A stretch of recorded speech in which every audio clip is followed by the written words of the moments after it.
আসসালামু আলাইকুম। বিশ্ব সংবাদে স্বাগত জানাচ্ছি আমি উম্মে সুরাইয়া। রোহিঙ্গাদের নিয়ে ফাঁস হলো ভারতের আরেক গোপন মিশন। আন্তর্জাতিক গণমাধ্যম CNN এক অনুসন্ধানী প্রতিবেদনে জানিয়েছে এই চাঞ্চল্যকর তথ্য। ভারতে অবস্থানরত রোহিঙ্গা শরণার্থী মোহাম্মদ ইসমাইলের মেয়ে আসমাকে গত মে মাসে গোপনে মিয়ানমারে ফেরত পাঠানো হয়। আসমা এবং আরও ৩৯ জন রোহিঙ্গা শরণার্থীকে ডাকা হয় একটি সরকারি দপ্তরে বায়োমেট্রিক তথ্য সংগ্রহের নাম করে, কিন্তু তারপর তারা নিখোঁজ হন। পরে জানা যায় তাদের চোখ বেঁধে সমুদ্রের মধ্যে নামিয়ে দিয়ে জোরপূর্বক মিয়ানমারে ফেরত পাঠানো হয়েছে। তারা সেই দেশেই ফিরে গেছেন যেখান থেকে প্রাণ বাঁচাতে ২০১৭ সালে পালিয়ে এসেছিলেন। ২০১৭ সালে মিয়ানমারের সেনাবাহিনীর অভিযান চলাকালীন রোহিঙ্গারা ধর্ষণ, অগ্নিসংযোগ ও গণহত্যার শিকার হয়েছিলেন। সেই সময় থেকে তারা আশ্রয় নিয়েছিলেন ভারতের রাজধানী নয়াদিল্লিতে। সেখানে নতুন জীবন শুরু করেন তারা, কাজ করতেন এবং পড়াশোনাও চলছিল। আসমার বিয়ে হওয়ার কথা ছিল গত মে মাসে, কিন্তু বিয়ের কয়েকদিন আগেই ঘটে এই ঘটনা।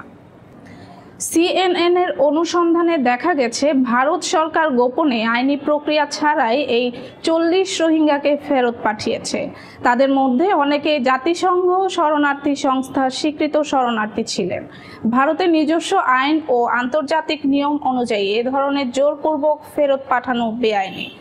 ফ্লাইট ট্র্যাকিং ডেটা ও নৌযান চলাচলের তথ্য বিশ্লেষণে দেখা যায় দিল্লি থেকে একটি সামরিক বিমান ওই ৪০ জনকে নিয়ে আন্দামান দ্বীপপুঞ্জে পৌঁছায়। সেখান থেকে তাদের ছোট ছোট নৌকায় ভাগ করে মিয়ানমারে পাঠানো হয়। যাত্রীদের একজন ফোনে জানিয়েছেন পুলিশ তাদের বায়োমেট্রিক নিবন্ধনের জন্য ডেকেছিল। পরে বোঝা যায় আসলে এটি ফেরত পাঠানোর প্রক্রিয়া। অনেকেই বলেছেন তাদের জীবনের কোনো দাম নেই, মেরে ফেললেও কেউ কিছু বলবে না। ভারতের স্বরাষ্ট্র মন্ত্রণালয় কিংবা সংশ্লিষ্ট দপ্তর CNN এর প্রশ্নের কোনো উত্তর দেয়নি। পুলিশের পক্ষ থেকে বলা হয় ফেরত পাঠানো হয়েছে আইনি প্রক্রিয়ায়, তবে বিস্তারিত জানতে অস্বীকৃতি জানানো হয়েছে জাতীয় নিরাপত্তার অজুহাতে। বিশ্ব মানবাধিকার সংস্থা এবং জাতিসংঘের প্রতিনিধিরা এই ঘটনাকে আন্তর্জাতিক আইনের চরম লঙ্ঘন এবং অমানবিক কর্মসূচি বলে নিন্দা জানিয়েছে। বর্তমানে ভারতের বিভিন্ন রাজ্যে প্রায় ২০,০০০ রোহিঙ্গা শরণার্থী অবস্থান করছেন, যাদের অনেকেই জাতিসংঘের শরণার্থী স্বীকৃতি পেয়েছেন। তবে ভারত এখনও জাতিসংঘের শরণার্থী সংক্রান্ত চুক্তিতে সই করেনি, যার ফলে সরকার তাদের অনুপ্রবেশকারী হিসেবে বিবেচনা করে থাকতে পারে। ভারতের সুপ্রিম কোর্টে এই বিষয়ে মামলা চলছে, তবে আরও শুনানির প্রয়োজনীয়তা জানিয়ে আদালত পরবর্তী শুনানি সেপ্টেম্বর মাসে নির্ধারণ করেছে। বেলারুশের সঙ্গে যৌথ সামরিক মহড়ায় শব্দের ৯ গুণ দ্রুতগতির হাইপারসনিক ক্রুজ ক্ষেপণাস্ত্র ছুড়ে শক্তি প্রদর্শন করেছে রাশিয়া। রোববার রাশিয়ায় প্রতিরক্ষা মন্ত্রণালয় এই খবর নিশ্চিত করে জানায় মহড়ায় সুখোই Su-34 সুপারসনিক যুদ্ধ বিমানগুলো লক্ষ্যস্থলে আঘাত হেনেছে। রাশিয়া বলেছে ১২ সেপ্টেম্বর থেকে চলা এই কৌশলগত মহড়ার মূল উদ্দেশ্য ছিল নিজেদের নিরাপত্তা ব্যবস্থা শক্তিশালী করা এবং কোনো ন্যাটো সদস্য বিরুদ্ধে হামলার পরিকল্পনা নেই। তবে সাম্প্রতিক সময়ে পোল্যান্ডের রুশ ড্রোন অনুপ্রবেশের ঘটনায় পশ্চিমা সামরিক জোট ইস্টার্ন সেন্ট্রি নামের মহড়া ঘোষণা করেছে। রয়টার্স জানায় রাশিয়া জাইরকন ক্ষেপণাস্ত্রের একটি ভিডিও প্রকাশ করেছে, যেখানে উত্তরাঞ্চলীয় নৌবহরের অ্যাডমিরাল গোলোভকো ফ্রিগেট থেকে ক্ষেপণাস্ত্রটি ছোড়া হয়।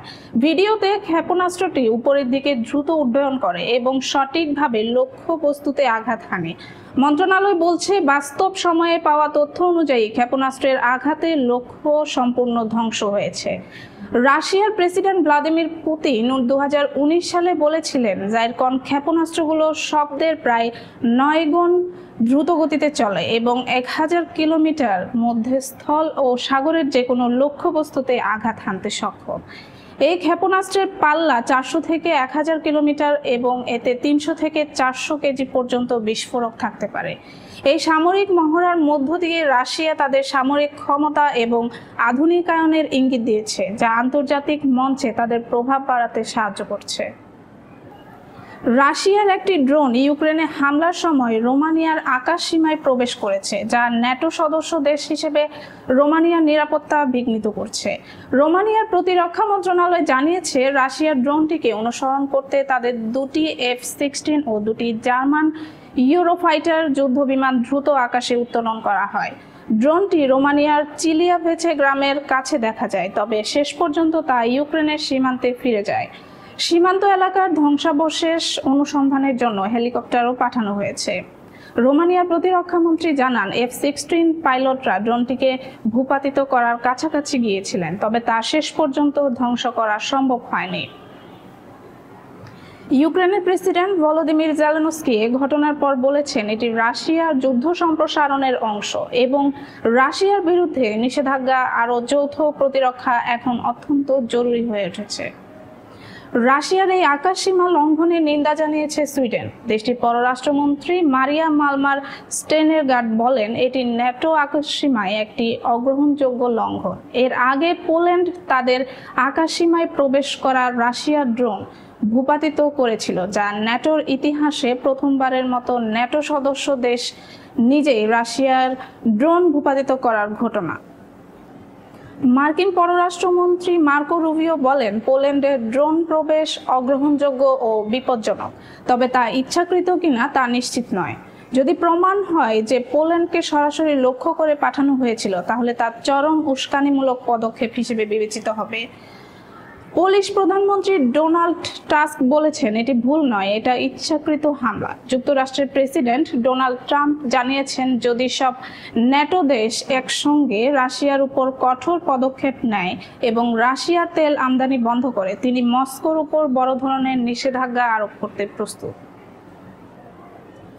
ভারতে হিন্দি ভাষাকে সরকারি এবং সামাজিকভাবে শক্তিশালী করার প্রয়াস ক্রমশ বৃদ্ধি পাচ্ছে। কেন্দ্রীয় সরকারের নানা উদ্যোগে হিন্দি ভাষার প্রসার দ্রুত এগোচ্ছে, যা অনেক অহিন্দিভাষী জনগোষ্ঠীর মধ্যে উদ্বেগ ও বিরক্তির কারণ হয়ে দাঁড়িয়েছে। বিশেষ করে দক্ষিণ ভারতের তামিলনাড়ু, কর্ণাটক, কেরালা, অন্ধ্রপ্রদেশের মতো রাজ্যগুলোতে হিন্দি আগ্রাসনের বিরুদ্ধে জনমত বাড়ছে। তামিলনাড়ুর মুখ্যমন্ত্রী MK স্টালিন দীর্ঘদিন ধরে এই বিষয়ে সরব। তিনি বারবার বলছেন, হিন্দি ভাষাকে জোর করে চাপিয়ে দেওয়া হচ্ছে, যা অন্যান্য আঞ্চলিক ভাষাগুলোকে অস্তিত্ব সংকটে ফেলছে। স্টালিন উল্লেখ করেছেন, ভোজপুরি, মৈথিলি, সাঁওতালি, কুরুক, মুন্ডারি, খড়িয়া ও অনেক স্থানীয় ভাষা আজ হিন্দির প্রভাবের কারণে হারিয়ে যেতে বসেছে। তার মতে, এই একতরফা হিন্দি প্রচার প্রাচীন ও বহুমাত্রিক ভারতীয় ভাষা সংস্কৃতির ধ্বংসের কারণ হয়ে দাঁড়িয়েছে। তিনি বলেন, শুধু দক্ষিণ নয়, উত্তর ভারতের অনেক অঞ্চলেও হিন্দি ভাষার আধিপত্য বাড়ছে, যা অন্য ভাষাভাষীদের মধ্যে অসন্তোষ তৈরি করছে। পশ্চিমবঙ্গের মুখ্যমন্ত্রী মমতা ব্যানার্জিও ভাষা আগ্রাসন নিয়ে ক্ষোভ প্রকাশ করেছেন। বাংলা ভাষার বিরুদ্ধে ঘৃণা ছড়ানোরও অভিযোগ করেছেন তিনি। যদিও কেন্দ্রীয় স্বরাষ্ট্রমন্ত্রী অমিত শাহ হিন্দি দিবস এর অনুষ্ঠানে সব ভারতীয় ভাষার সম্মানের কথা বলেছেন এবং দাবি করেছেন, হিন্দি ভাষার সঙ্গে অন্য ভাষার কোনো বিরোধ নেই। তিনি বলেন, ভারত একটি ভাষাবহুল দেশ, যেখানে সব ভাষা একে অপরের বন্ধু। তবুও গত এক দশকে সরকারি কাজে হিন্দির ব্যবহার বেড়েছে এবং সরকার তা উৎসাহিত করছে। এই নীতির ফলে অনেকেই মনে করেন, হিন্দিকে অগ্রাধিকার দিয়ে অন্যান্য ভাষাগুলোর অবমূল্যায়ন করা হচ্ছে। এই পরিস্থিতি শুধু ভাষাগত নয়, সামাজিক ও রাজনৈতিক পর্যায়ে বিরোধের জন্ম দিচ্ছে। বিভিন্ন আঞ্চলিক সংগঠন, লেখক ও ভাষাপ্রেমীরা দাবি করেন, হিন্দির একতরফা চাপ প্রাচীন ভাষাগুলোর সংস্কৃতি ও ঐতিহ্যকে ক্ষতিগ্রস্ত করছে এবং দেশের ভাষাগত বৈচিত্র্যকে হুমকির মুখে ফেলছে। তাদের অভিযোগ, সরকারি নীতি এবং স্কুল কলেজের পাঠ্যক্রমেও হিন্দির গুরুত্ব বাড়ানোর কারণে অনেক ছোট ছোট ভাষা শিক্ষার বাইরে চলে যাচ্ছে। ভারতে ভাষা বিরোধের দীর্ঘ ইতিহাস রয়েছে। স্বাধীনতার পর থেকেই ভাষাভিত্তিক রাজ্য গঠন এবং ভাষাগত স্বীকৃতির প্রশ্ন ওঠে। আজও ভাষা সংরক্ষণ ও বিকাশের প্রশ্ন রাজনৈতিক ইস্যু হিসেবে রয়ে গেছে। হিন্দি ভাষার প্রসার একদিকে জাতীয় ঐক্যের দাবি করে, অন্যদিকে অনেক ক্ষেত্রে এটি চাঞ্চল্যকর ভাষার প্রতি অবজ্ঞা ও অবিচারের চিত্র তুলে ধরেছে। এ নিয়ে খুব দিনই দিন বাড়ছে। দক্ষিণ চীন সাগর নিয়ে দীর্ঘদিনের সমুদ্র সীমা বিরোধের মধ্যে চীনের সামরিক বাহিনী ফিলিপাইনকে সতর্ক করেছে। রোববার চীনের সাউদার্ন থিয়েটার কমান্ড জানায়, তারা ওই কৌশলগত জলপথে নিয়মিত টহল চালিয়ে আসছে এবং ফিলিপাইনের উস্কানিমূলক কার্যক্রম বন্ধ করার দাবি জানিয়েছে। রয়টার্সের প্রতিবেদনে বলা হয়েছে, দক্ষিণ চীন সাগর নিয়ে চীন ও ফিলিপাইনের মধ্যে বিরোধ বহু বছর ধরে চলছে। দুই দেশের কোস্ট গার্ড জাহাজগুলো প্রায় সংঘর্ষে জড়িয়ে পড়ে এবং একই সঙ্গে তারা নৌ মহড়া করে নিজেদের সামরিক ক্ষমতা প্রদর্শন করছে। চীনের সামরিক মুখপাত্র বলেছেন, ফিলিপাইনকে দক্ষিণ চীন সাগরে উত্তেজনা ও উস্কানিমূলক ঘটনাগুলো অবিলম্বে বন্ধ করতে হবে। এ ধরনের কার্যক্রমের সমর্থন দেওয়া বা বহিরাগত শক্তিকে নিয়ে আসার চেষ্টা বৃথা। সমস্যা সৃষ্টি কিংবা পরিস্থিতি বিঘ্নিত করার কোনো প্রচেষ্টা সফল হবে না। ফিলিপাইনের সশস্ত্র বাহিনী কোনো তাৎক্ষণিক প্রতিক্রিয়া দেয়নি। অন্যদিকে যুক্তরাষ্ট্রের ইন্দো প্যাসিফিক কমান্ড জানায়, তারা জাপান ও ফিলিপাইনের সঙ্গে যৌথ নৌ মহড়া পরিচালনা করছে। মহড়ার মাধ্যমে তারা ইন্দো প্যাসিফিক অঞ্চলে মুক্ত ও অবাধ নৌ চলাচল ও আকাশ চলাচলের স্বাধীনতা বজায় রাখতে চায়। মার্কিন পররাষ্ট্রমন্ত্রী মার্কো রুবিও অভিযোগ করেন, চীন দক্ষিণ চীন সাগরে একটি বিরোধপূর্ণ প্রবাল দ্বীপপুঞ্জ দখলের অস্থিতিশীল পরিকল্পনা নিয়েছে। তিনি ফিলিপাইনের পাশে থাকার ইঙ্গিত দেন। দক্ষিণ চীন সাগর বিশ্ব বাণিজ্যের একটি গুরুত্বপূর্ণ জলপথ, যেখানে বছরে $3 ট্রিলিয়ন বেশি বাণিজ্য সম্পন্ন হয়। চীন এই সাগরের প্রায় পুরো অংশে নিজ মালিকানা দাবি করে আসছে, যা ফিলিপাইন, ভিয়েতনাম, ব্রুনাই ও মালয়েশিয়ার সঙ্গে সংঘাতের কারণ হয়ে দাঁড়িয়েছে।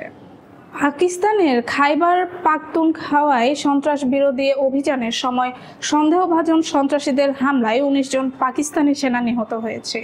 এ ঘটনার পর প্রধানমন্ত্রী শাহবাজ শরীফ বলেন, তার সরকার দেশজুড়ে সন্ত্রাস মোকাবেলায় পূর্ণ শক্তি দিয়ে লড়াই করবে এবং কোনো ছাড় দেওয়া হবে না। পাকিস্তানের ISPR জানিয়েছে, দক্ষিণ ওয়াজিরিস্তানে নিরাপত্তা বাহিনীর সঙ্গে বন্দুকযুদ্ধে 12 সেনা নিহত হয়েছিল এবং নিরাপত্তা বাহিনীর গুলিতে 13 সন্দেহভাজন সন্ত্রাসী নিহত হয়েছে। এছাড়া লোয়ার দির এলাকায় আরও 7 সেনা সদস্য নিহত হওয়ার তথ্য জানানো হয়েছে। শাহবাজ শরীফের অভিযোগ, পাকিস্তানের সন্ত্রাসবাদীদের পৃষ্ঠপোষকেরা ভারতের সমর্থন পাচ্ছেন। যারা সন্ত্রাসবাদীদের সহযোগিতা বা সমর্থন করে তারা পাকিস্তানের শত্রু এবং তাদের বিরুদ্ধে কঠোর ব্যবস্থা নেওয়া হবে। লন্ডনে অভিবাসন বিরোধী এক বিশাল বিক্ষোভে অংশ নিয়েছেন 1 লাখেরও বেশি মানুষ। শনিবার শহরের প্রাণকেন্দ্রে এই সমাবেশের আয়োজন করেন যুক্তরাজ্যের পরিচিত ডানপন্থী সমাজকর্মী টমি রবিনসন। ইউনাইট দি কিংডম শীর্ষক এই মিছিলে প্রায় 1,10,000 মানুষ অংশ নেয় বলে জানিয়েছে মেট্রোপলিটন পুলিশ। তাদের মতে এটি সাম্প্রতিক সময়ের অন্যতম বড় জনসমাবেশ। বিক্ষোভকারীদের অনেকেই জাতীয় পতাকা, মার্কিন প্রেসিডেন্ট ডোনাল্ড ট্রাম্পের মাগা টুপি, এমনকি ইসরায়েলি পতাকা নিয়ে অংশ নেন। কেউ কেউ তাদের দেশে ফেরত পাঠান লেখা পোস্টার বহন করছিলেন। কেউ আবার প্রধানমন্ত্রী কিয়ার স্টারমারের বিরুদ্ধে প্রতিবাদ জানিয়ে স্লোগান দিচ্ছিলেন। অনেক অংশগ্রহণকারী তাদের সন্তানদেরও সঙ্গে এনেছিলেন। টমি রবিনসন বক্তব্যে বলেন, এই সমাবেশ ব্রিটেনে একটি সাংস্কৃতিক বিপ্লবের সূচনা এবং এটি দেশপ্রেমিক মানুষের জোয়ারের প্রতিচ্ছবি।